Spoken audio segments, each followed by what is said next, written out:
answer. Disco sucks! Disco sucks! But only 18 months after Saturday Night Fever, dance music was facing a massive backlash in America. Disco sucks! Disco sucks! Disco sucks! Yeah! Steve Dahl was blowing up disco records out at Comiskey Park and, getting all these rock and roll heads to join in. And, there was a huge backlash on disco music. This is now officially the world's largest anti-disco rally!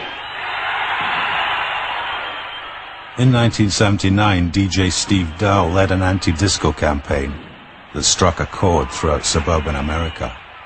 It was more about blowing up all this nigger music than, destroying disco. Strange enough, I was an usher, working his way towards his first synthesizer at the time. What I noticed at the gates were people were bringing records, and some of the records were disco records, and I thought those records were kind of good. And some of those records were just black records. They weren't disco. They were just black R&B records. And I should have taken that as a tone for what the attitude of these people were. I know that nobody was bringing Metallica records by mistake. They might have brought a Marvin Gaye record, which wasn't a disco record, and that got accepted and blown up along with Donna Summer and Anita Ward, and so it felt very racial to me. Is it all over my face? Too black and too gay for middle America, disco went out of fashion as quickly as it began. I'm in love dancing. Radio stations switched to rock and pop. Record companies closed their dance labels. Steve really hurt the dance music business. I mean, back in the day during the disco era, it was amazing the amount of music we were getting and the popularity of disco music. And all of a sudden we had such a backlash. I mean, it went from being able to work in the nightclub of your choice and having a huge crowd and making good money to basically not even being able to get a gig at that point. Of course, in the underground, it was business as usual. I'm surprised to see your suitcase at the door. Remember the good times, don't you want some more?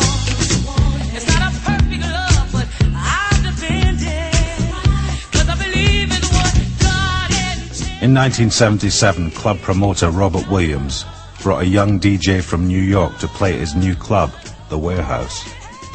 His name was Frankie Knuckles.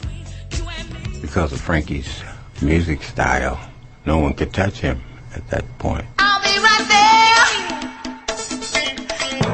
Yes, I